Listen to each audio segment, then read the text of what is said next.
Welcome to my full week of workouts for fat loss. In this video, I will of course be sharing my workouts, but I'm also going to share all of my tips for crafting your own workouts and your own workout split. The first thing I want to say or suggest, the best workout split is one that's going to be realistic for you. A mistake that I've made so many times in the past is I will just create a really ideal but unrealistic plan for myself, and I will start these failure cycles because I, of course, can't stick to it. It's honestly a lot better to just start small, start slow, and once you've established that routine, you can always add on, layer on more. Let's get into the weekly workout split. So I've been using this split for years now, and it has genuinely gotten me into the best shape of my life, and I am obsessed with it. I like to think of my week as a menu. I don't really have a strict like Monday is leg day type of schedule because my energy levels and my schedule is always changing. There are two workouts I try to hit every single week without fail. That is an upper body lift and a lower body lift. Weightlifting is so important, especially for young women in our 20s and 30s. We are building our lifetime bone strength during those years, and it helps prevent osteoporosis as we get older. Lifting weights and eating enough protein are both really important for preventing muscle loss during fat loss. So another great reason to be lifting weights. But the rest of my week is a little bit of a mixed bag because I love to dabble in different training styles and intensities. This week in particular, I will be doing a mobility and core workout, a high intensity interval training or HIIT workout, and a Pilates session. The exact workouts I'm going to be sharing are from week 7 of my Ignite fitness program, which is designed specifically for you to transform your fitness with a busy schedule. If you like these workouts, then I think you'll love the program, obviously, because these workouts are from the program.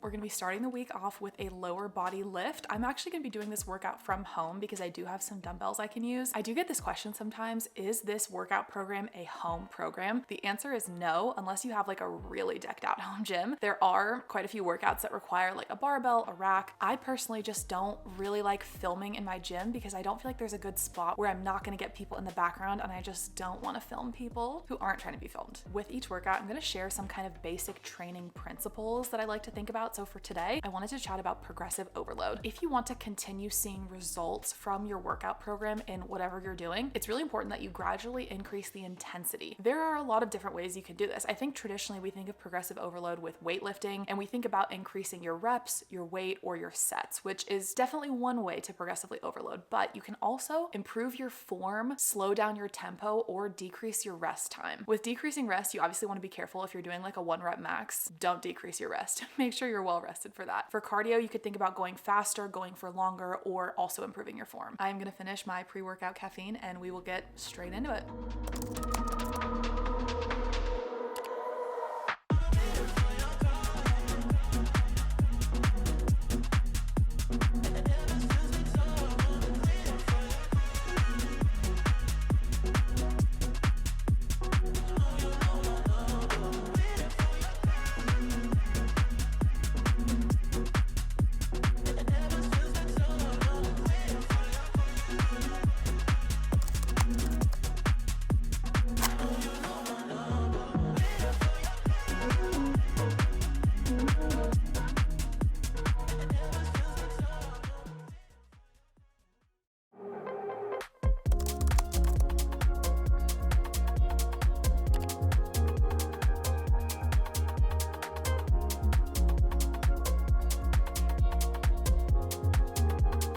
I wanted to share some of the ways that I make my workouts a little bit more intense and more efficient, which is great for fat loss, but also just great if you have a busy schedule. I love supersets, which is when you complete 2 exercises back to back and you don't rest until both are done. So today I did bicep curls and overhead tricep dips as a superset. I also try to be mindful about switching equipment, so this workout was done entirely with dumbbells. If I happen to be at the gym, I wouldn't need to run around quite as much. And I also time my rest, and I do try to keep it under 60 seconds.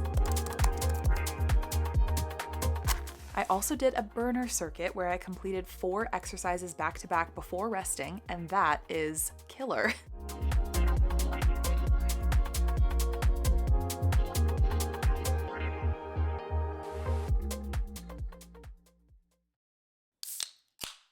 Hello and happy day 3. Today I'm going to be doing a mobility flow and core workout, so it'll be about 20 minutes long. I wanted to chat about this idea that I feel like a lot of us have during fat loss, that all of our workouts need to be sweaty and intense. And I will say, since we are trying to target a calorie deficit to lose weight, burning more calories does mean we're losing more weight. But it's not just that simple, because high intensity workouts are harder to recover from, which means we may need to take more rest days or recovery days, and that can kind of lower our overall calorie burn within the week. And higher intensity workouts can also make us a little bit hungrier, which obviously can make things difficult if you're trying to stay in a calorie deficit by reducing your intake. I personally do still include higher intensity sessions in my workout split when I'm losing fat, because I think they're really important for overall health. But I also love adding a higher volume of lower intensity workouts. So things like walking, Pilates, mobility flows. So today's session is a perfect example of that. I love these types of sessions because they're also quick, and I often will stack them along with another workout when I have the time. Let's get into today's mobility flow.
Especially when I have a fat loss goal, I try to have active rest days rather than complete rest days whenever I have the energy and time for it. Since it is winter here in the States and I hate the cold, I just walked a couple minutes on the treadmill, and honestly, it was so fun. I just watched YouTube videos. I always like to add a little bit of incline to my walks just to make it a bit more intense. And as we discussed, low intensity cardio is really great because it helps you burn extra calories, but it's also very easy to recover from.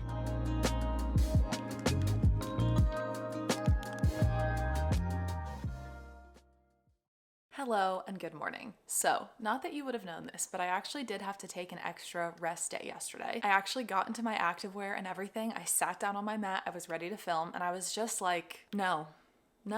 Yesterday I was feeling really run down and honestly just stressed because my house was such a disaster. I was definitely putting work first and putting my other responsibilities on the back burner last week. So I decided to skip my workout and I just did like a 2 or 3 hour deep clean Sunday reset instead, which was kind of a workout in its own way, honestly. But I'm really glad I did that because today I'm feeling refreshed and I'm actually excited for my session. So during fat loss, you are probably going to feel a little bit more run down, low energy, because we are literally functioning on low energy, right? So I do try to be mindful of that and give myself a little bit of extra rest time when I truly need it, because if I don't and I push myself too far, that's when I will burn out or I'll get sick. And that ends up being much worse than just taking an extra day off, because then I'm taking like multiple days or weeks off to recover. So what I wanted to chat about for today's session is maybe my number one tip if you want to see great results, especially with a physique goal like fat loss: bringing intention to every session. I feel like it's so easy to just start kind of showing up and going through the motions of your workouts, and that's when I personally find that I will plateau or stop seeing results. I find that being really present, committing to go all in for even just those 10 minutes makes such a huge difference for me. So that is the kind of energy I'm bringing to today's Pilates session. The way this workout is structured is in little kind of mini circuits. So I'll be doing 45 seconds on, 15 seconds off for 4 exercises in a row, and then taking a minute of rest before moving on to the next circuit. And in the spirit of Pilates Pilates, I'll be thinking about staying slow and controlled in every movement. This is definitely a workout where form matters, and I think Pilates is truly as difficult as you make it. So if you are really focused and intentional, it can be so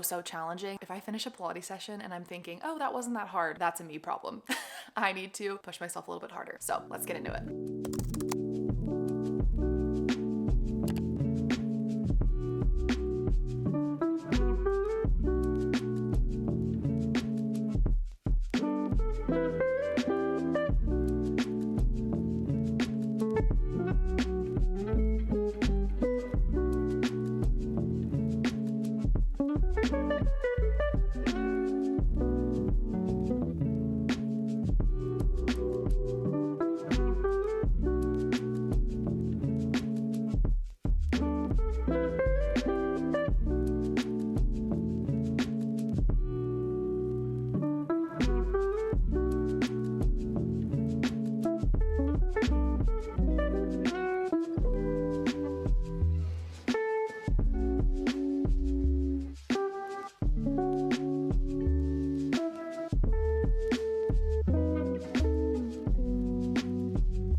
I love to use perfectionism as an excuse to be lazy, but I'm always reminding myself movement is worth doing even if it's just 5 minutes. And when it comes to fat loss especially, every little bit helps to create that calorie deficit. HIIT workouts are a great example of how much you can get done even in a short period of time. This workout was only 20 minutes and it was by far my hardest workout of the week. Guys, that workout was intense.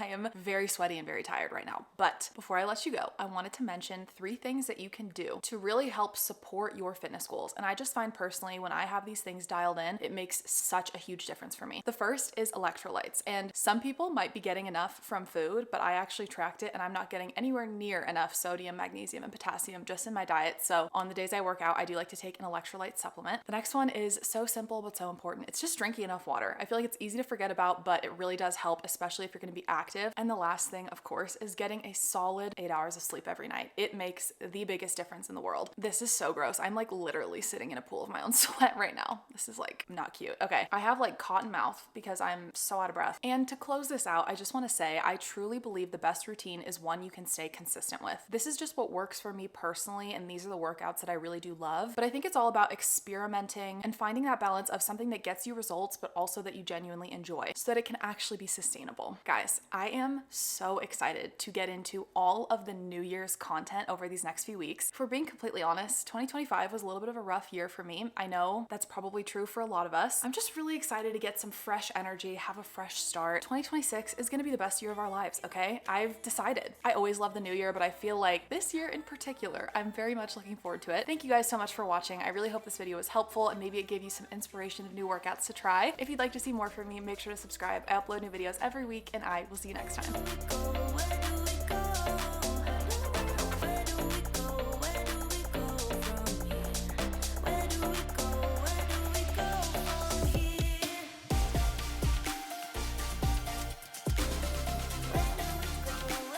I can't even catch my breath to say anything.